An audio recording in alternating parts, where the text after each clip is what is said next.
In 2020, a YouTube channel called Channel Makers made a video where they reviewed 200 MrBeast thumbnails to crack the code behind what exactly makes these thumbnails successful. In 2021, they leveled it up and reviewed 400 thumbnails from different YouTubers.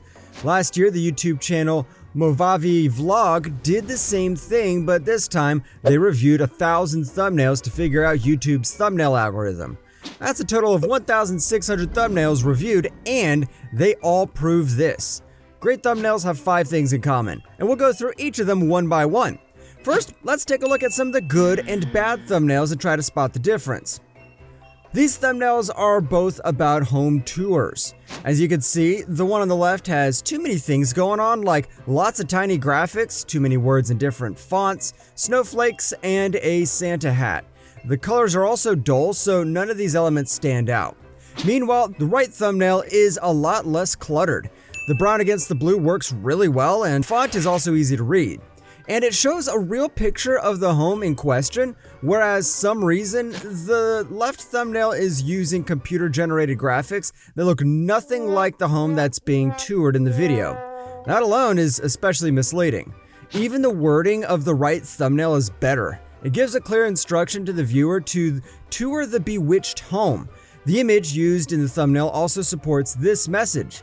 There are 2 people looking at the house who look curious and interested to go inside and see what's up. Here's another example. Again, the thumbnail on the left has too many things going on. The colors are all kind of blended together and the face is pixelated and it covers part of the text.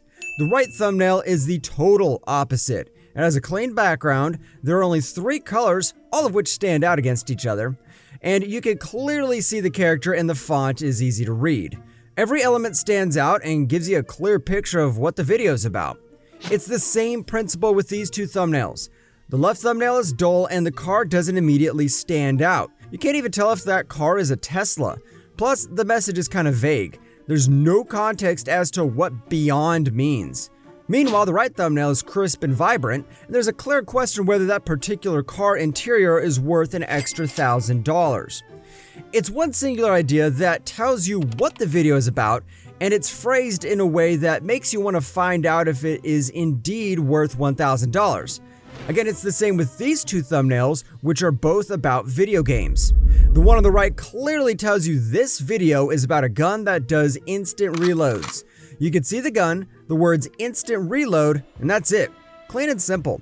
Whereas the thumbnail on the left says 5 minutes versus 60 minutes, but there's no difference between the 2 pictures. You know, it's about a video game, but which one? And what's the time difference referring to? Yes, it poses a question, but the question's too vague. Now, here's an example of 2 different thumbnails for the same video. The one on the left barely has any views, but the one on the right got more than 100,000 clicks. As you can see, both thumbnails are using the same picture of a guy standing on a street handing someone some coins. The difference is, first, the right thumbnail zooms in so you can see less of the street and more of the man and the coins in his hand. Second, the right thumbnail has a big picture of a hand holding a wad of cash, which gives the message that this video is about 2 people exchanging money. Third, look at the text on both thumbnails. The one on the right just says, "Are you serious?" And that makes you wonder, what's he serious about? What's happening? It makes you want to click to find out what's going on. Compare that to the thumbnail on the left, which says, "Homeless gives all he has." That's pretty much a summary of the whole video. You already know what's going to happen. Why bother watching it? So what can we learn from these thumbnails? Make sure to like and subscribe for more videos like this. First, let's talk about composition. Thumbnails have a high click-through rates that have this in common. No more than 3 objects. They typically don't have more than 3 objects in the thumbnail, and that includes faces and text. Each of these objects are also easily recognizable and clearly distinguishable from one another. More importantly, every pixel and every letter on the thumbnail makes sense and contributes something towards the message that thumbnail needs to send to whoever sees it.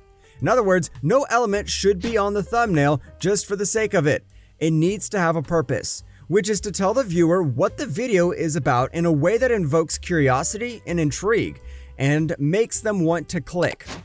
invokes curiosity. For example, this thumbnail shows a picture of a metal bolt that appears to have been cut using scissors, and the cut is clean and precise. Makes you wonder, how is that possible? Scissors can't actually cut bolts, right?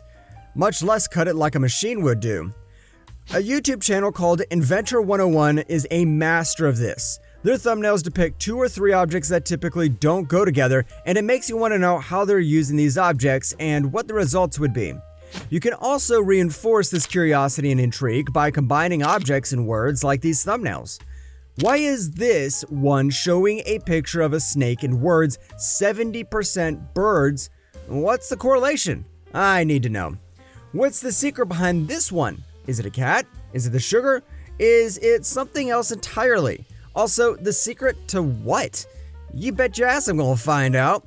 In this one, what on earth is the difference between my brain and Einstein's brain, aside from the fact that his brain looks preserved in formalin? Do geniuses actually have different brain structures than normal humans? Somebody tell me. It's the unlikely combination of these pictures and words that make us feel compelled to click. And speaking of words, no more than 4 words. Ideally, your thumbnail should have no more than 4 words. That is, if you decide to put words on your thumbnail in the first place.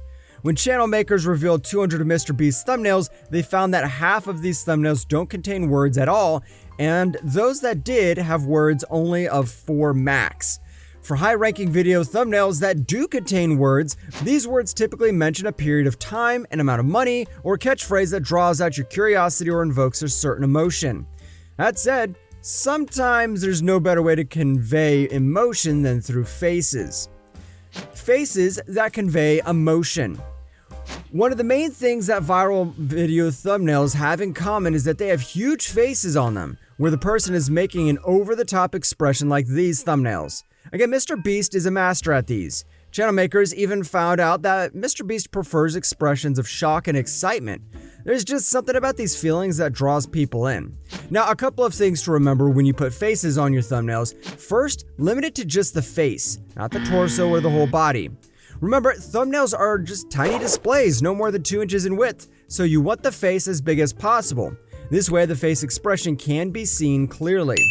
Of course, there are some exceptions to this, like if you want to demonstrate the size of an object, or you intentionally want to show multiple people.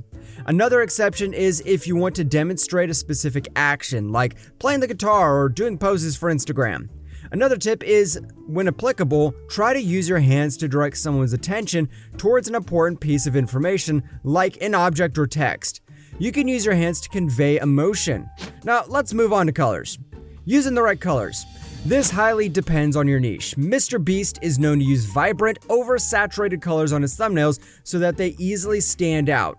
This is great for daily entertainment type videos, but not so much for other niches.